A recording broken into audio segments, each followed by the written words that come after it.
Hello students, welcome to my Bengali study channel. Bengali study চ্যানেলের পক্ষ থেকে তোমাদের সকলকে স্বাগত।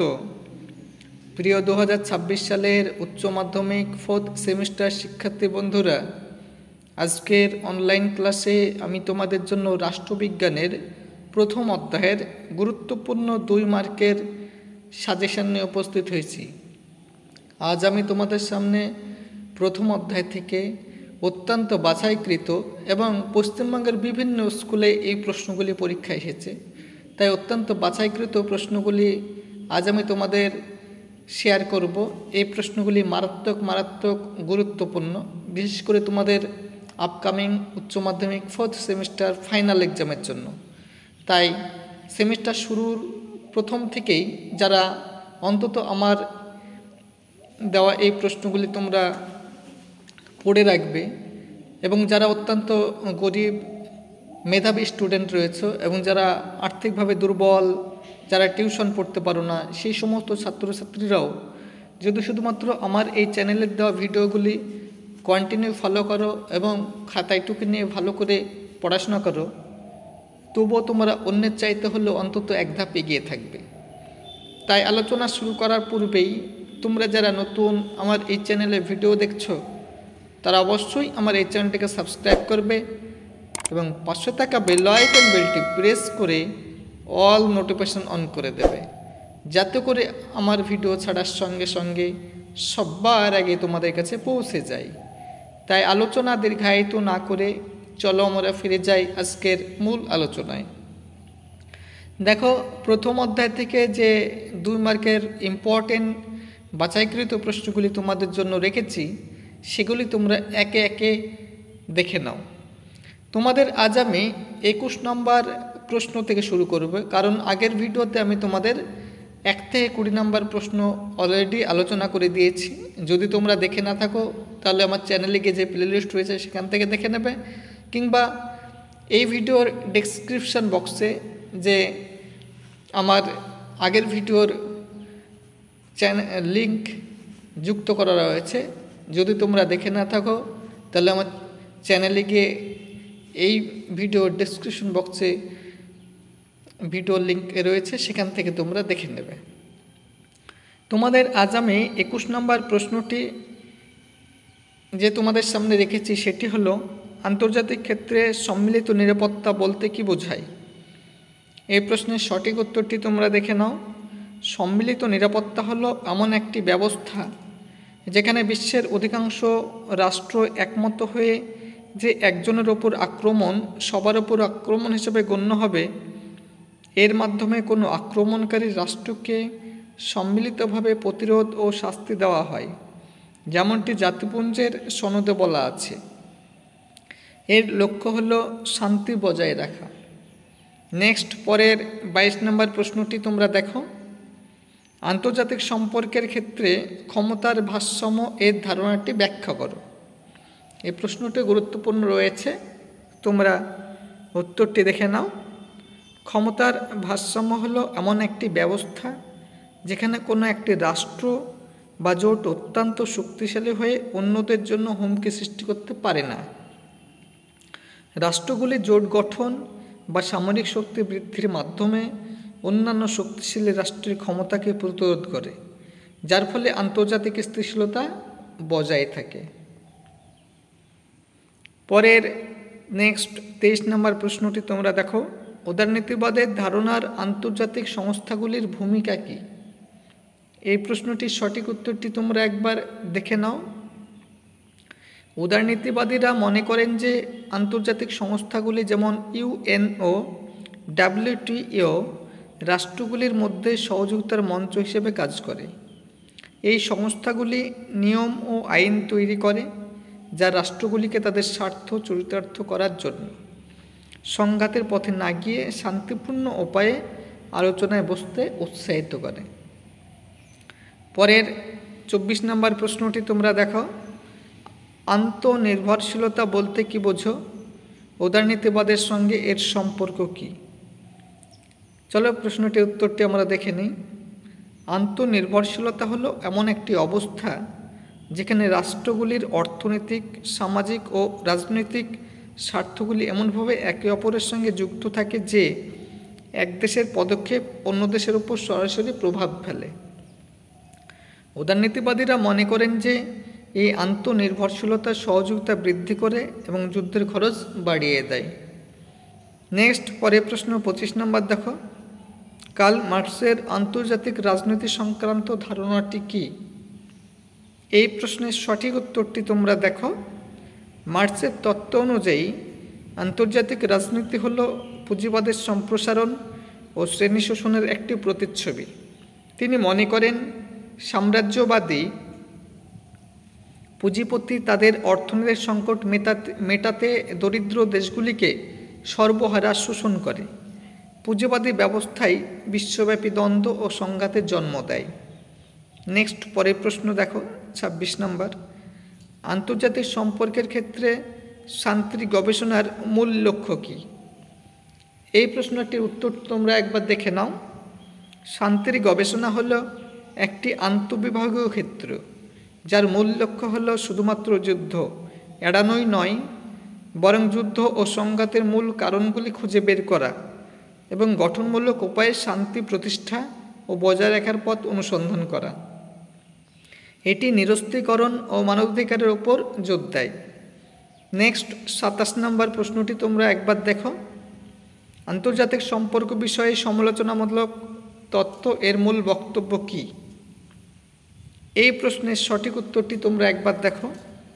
সমালোচনামূলক তত্ত্ব আন্তর্জাতিক সম্পর্কের বিদ্যমান ক্ষমতাকে কাঠামোকে প্রশ্ন করে।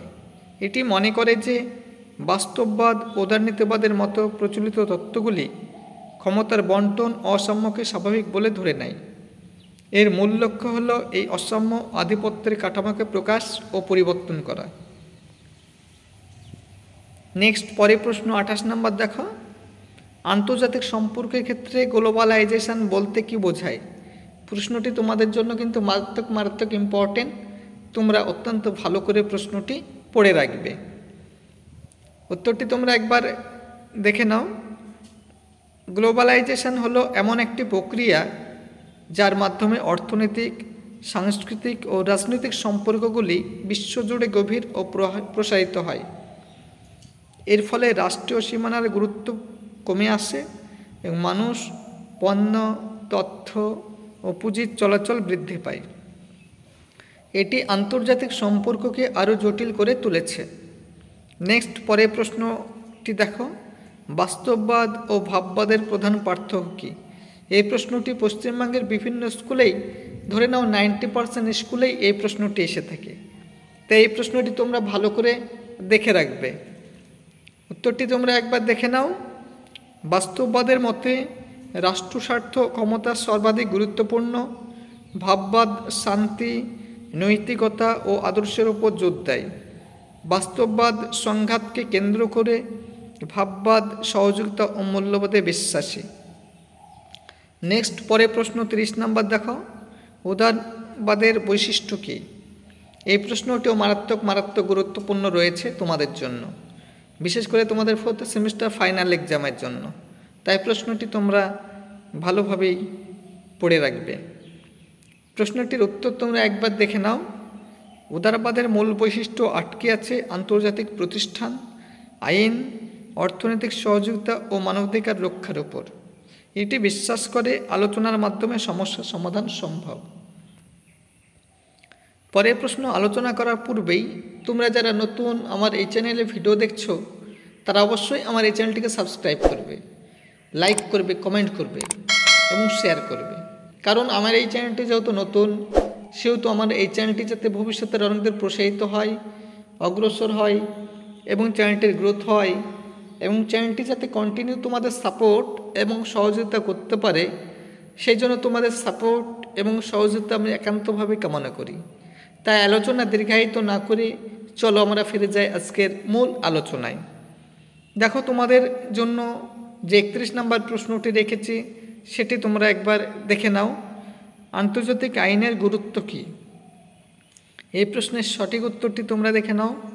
আন্তর্জাতিক আইন রাষ্ট্রগুলোর মধ্যে সম্পর্ক নিয়ন্ত্রণ করে এবং শান্তি ও সহযোগিতা বজায় রাখতে সাহায্য করে। এটি যুদ্ধ, বাণিজ্য ও মানবাধিকারের মতো বিষয় নিয়ম নির্ধারণ করে। নেক্সট 32 নম্বর প্রশ্নটি দেখো, আন্তর্জাতিক সম্পর্কের বৈশিষ্ট্য কী কী? প্রশ্নটি খুবই গুরুত্বপূর্ণ রয়েছে, তোমাদের জন্য খুবই ইম্পর্টেন্ট রয়েছে 4th সেমিস্টার এক্সামের জন্য। উত্তরটি দেখে নাও। আন্তর্জাতিক সম্পর্ক বহুজাতিক, জটিল, পরিবর্তনশীল এবং সংঘর্ষমুখী।